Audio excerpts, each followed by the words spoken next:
Hi there, everyone, and welcome to the Daily Gardener, and thank you for listening. I'm your host, Jennifer Ebling. It's December 7th. Today we celebrate the botanist who saved the Lewis and Clark specimen sheets. We'll also learn about the successful botanist and garden designer who introduced the navel orange. We'll recognize the Conservatory stocked by the World's Fair, and we'll hear a charming verse about the mistletoe by a poet entomologist. And we grow that garden library today with a book featuring 15 incredible private gardens in North America. And then we'll wrap things up with the American writer who wrote about the natural world with simplicity and honesty. But first, let me encourage you to head on over to thedailygardener.org. That's the website for the show. And once you're there, you'll see a sign up for the free Friday newsletter, which features a personal update from me, garden-related items and reminders for your calendar, the Grow That Garden Library featured books for the week. They'll be all there in a nice little list for you. And I also share gardener gift ideas, garden-inspired recipes, and exclusive updates regarding the show. Plus, each week, one lucky subscriber wins a book from the Grow That Garden Library bookshelf. So there you go. In today's curated news, I found an article for you from Q. It was written by Michael F. Fay, and the title caught my attention because it says, "Is mistletoe more than just an excuse for a kiss?" Well, the answer, of course, is yes, but you'll have to read the article for yourself to find out why. And if you'd like to check it out for yourself, you can do so very easily in the free Facebook group for the show. It's called the Daily Gardener Community. That's where I post all of my curated news articles and original blog posts, so you never have to track these things down. The next time you're on Facebook, just search for Daily Gardener Community, where you'd search for a friend and request to join. I'd love to meet you in the group. Here's today's brevities. Today is the birthday of the American botanist and professor Edward Tuckerman, who was born on this day, December 7th, in 1817.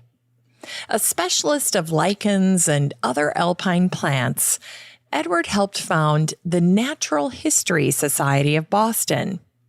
As a professor at Amherst College, Edward spent his spare time botanizing in the White Mountains of New Hampshire. And today, Tuckerman Ravine is named in honor of Edward Tuckerman. America owes a debt of gratitude to Edward for rescuing some of the Lewis and Clark specimens at an auction. It turns out that after the Lewis and Clark expedition, a botanist named Frederick Persh was hired by Meriwether Lewis to process the plants from their trip. After butting heads with his boss, Benjamin Smith Barton, and Meriwether's apparent suicide, Frederick Persh took the Lewis and Clark specimens and went to England. Once in England, Persh reached out to two botanists, Sir James Edward Smith and Almer Lambert. Persh wanted to put together the flora of North America, and he needed their help to get the job done. Ultimately, Almer became his botanical fairy godfather. Almer had a substantial personal botanical library, herbarium, and funding. Almer also forced Persh to be productive. Frederick Persh was kind of a rough and tough guy. He was an alcoholic. Almer made a space for Frederick in the attic of his house, and once he got him up there, Almer would lock Frederick in for stretches at a time to keep him focused on the project. It was an extreme way to deal with Frederick's demons, but it worked. It took Frederick Persh 2 years to complete the flora of North America, and the whole time he was racing against Thomas Nuttall, who was working on the same subject back in America. American botanists felt Persh had pulled the rug out from under them when he took the expedition's specimens to England. And this is where Edward Tuckerman enters the story. Somehow Edward learned that the Lewis and Clark specimens that Persh had brought to England were going to auction. It turns out that Ulmer had hung on to all of Frederick's material, including the Lewis and Clark originals. In 1842, after Ulmer died, the Lewis and Clark specimens were up for auction as part of Ulmer's estate. Somehow, Edward realized the value and the important legacy of these specimens and papers. After winning the items, Edward eventually donated all of the material to the Academy of Natural Sciences in Philadelphia. And today is the birthday of the English-American botanist, nurseryman, landscape gardener, and landscape designer, William Saunders, who was born on this day, December 7th, in 1822. William served as the first horticulturist and superintendent of the experimental gardens at the newly created USDA. During his professional career, William enjoyed many successes, but two stand out above the rest. First, William designed the Soldiers' National Cemetery at Gettysburg. On November 17, 1873, William visited the White House to show President Abraham Lincoln his design for the cemetery near the Gettysburg battlefield. William thoughtfully made sure that the Union Army dead would be organized by state. A devoted botanist, William's beautifully landscaped design was the setting for Lincoln's Gettysburg Address, which was an ode to the fallen soldiers interred there. And William's second major accomplishment was introducing the seedless navel orange to California. After William had received cuttings from a navel tree in Bahia, Brazil, he forwarded the cuttings to a friend named Eliza Tibbets, who had recently settled in a town called Riverside, 55 miles east of Los Angeles.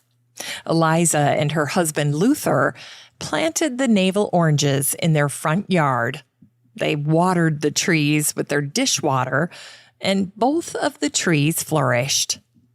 In California, navel oranges are picked from October through the end of May. Navel oranges are known for their sweetness and the sweet little navel on the blossom end. A ripe navel orange should have thin, smooth skin with no soft spots. The orange should feel firm, and the riper the orange, the heavier it should feel. The sweetest time to eat navel oranges is after Thanksgiving. That's when their flavor and color are at their peak.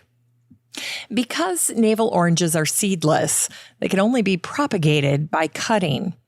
Over the years, Eliza and her husband took so many cuttings of the original two trees that they nearly killed them. In the early 1880s, Eliza and Luther sold enough cuttings at $1 apiece to make over $20,000 a year. That's over $500,000 by today's standards. Ironically, in the 1930s, Brazil's entire navel orange crop was destroyed by disease. In response, the USDA sent cuttings of Tibbets navel oranges to restart Brazil's navel orange orchards. Today, every navel orange grown in the world is descended from the cuttings William Saunders sent Elizabeth Tibbets. And today, one of the Tibbets navel orange trees still stands on the corner of Magnolia and Arlington Avenues in Riverside. The tree has been a protected California historic landmark since 1932. And it was on this day, December 7th, in 1893, that the Phipps Conservatory first opened to the public. A gift from Henry Phipps Jr. to the city of Pittsburgh, Henry was a childhood friend and business partner of Andrew Carnegie. And gardeners who know their garden history probably already know that the Crystal Palace by Joseph Paxton inspired the 14-room glasshouse at the Phipps Conservatory. In 1893, as the Chicago World's Fair ended, the plant material was fortuitously available to the highest bidder, and over 8,000 of those plants ended up on 15 train cars headed east to the Phipps. And that's how the Phipps Conservatory ended up benefiting from impeccable timing, stocking their brand new space with incredible plants for a botanical bargain on a scale never seen before or since. In 2018, the Phipps Conservatory and Botanical Gardens celebrated their 125th anniversary. And today, the Phipps encompasses 15 acres and includes 23 distinct gardens. In Unearthed Words, today's words are an excerpt from a poem called Christmas Eve by the English entomologist and poet Henry Rowland-Brown. There's a sound of a festive morrow. It rings with delight over the snow, dispelling the shadows of sorrow with promise that makes the heart glow. An angel peeps in at the window and smiles as he looketh around and kisses the mistletoe berries that wave over the love-hallowed ground. It's time to grow that garden library with today's book, The Art of the Garden by Roulet and Chateau, North America. This book came out in 2018, and the subtitle is Landscapes, Interiors, Arrangements, and Recipes Inspired by Horticultural Splendors.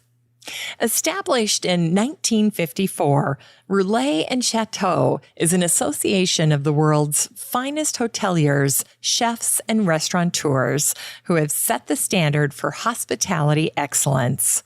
In this book, 15 incredible establishments from Roulet and Chateau share their inspiring ideas for seasonal gardening, interior design, and entertaining. These elite hospitality experts share these exclusive, beautifully designed environments, and they don't leave you guessing. The authors show you how to translate their savoir-faire into indoor and outdoor sanctuaries and incredible events at home. Now, the gardens featured in this book range from simple cutting and kitchen gardens to more elaborate formal plantings, including parterres and topiaries. The garden's delights are then brought indoors via botanical prints, textiles, wallpapers, and art, such as metal and porcelain flowers. This resource also shares smart ideas for setting up a festive table using rose petals, garlands, and bud vases. And they even share their secrets for dressing up dishes and cocktails with edible flower garnishes. This book is a must-read for passionate gardeners who long to bring the sparkle and freshness of the outdoors into the home. This book is 240 pages of the finest horticultural havens at 15 top Roulet and Chateau locations in North America. You can get a copy of The Art of the Garden by Roulet and Chateau, North America, and support the show using the Amazon link in today's show notes for around $30. Finally, here's something sweet to revive the little botanic spark in your heart. It was on this day, December 7th, in 1873, that the American writer Willa Cather was born. Remembered for her novels of frontier life in books like O Pioneers and My Antonia, Willa won a Pulitzer for her World War I novel called One of Ours. But today's excerpt is one that will delight the ears of gardeners, and it's from her book, My Antonia. Now, the story's narrator is Antonia's friend, Jim Burden, and he says this excerpt as he's lying on the ground in his grandmother's garden, and the sun is shining down on him. The earth was warm under me, and warm as I crumbled it through my fingers. Queer little red bugs came out and moved in slow squadrons around me. Their backs were polished vermilion with black spots. I kept as still as I could. Nothing happened. I did not expect anything to happen. I was something that lay under the sun and felt it, like the pumpkins. And I did not want to be anything more. I was entirely happy. Perhaps we feel like that when we die and become part of something entire, whether it is sun and air or goodness and knowledge. At any rate, that is happiness, to be dissolved into something complete and great. When it comes to one, it comes as naturally as sleep. Thanks for listening to The Daily Gardener. And remember, for a happy, healthy life, garden every day. The Daily Gardener is produced in lovely Wyoming, Minnesota with the help of Paige Mance, Brooke Bierbaum, Kiana Rayleigh, Maddie Doyle, Natalie Decker, and Eric Begay. You can find The Daily Gardener on all your favorite social media. You can follow the show on Instagram, and listeners always have a standing invitation to join the free Facebook group for the show. Just search for Daily Gardener Community the next time you're on Facebook and request to join.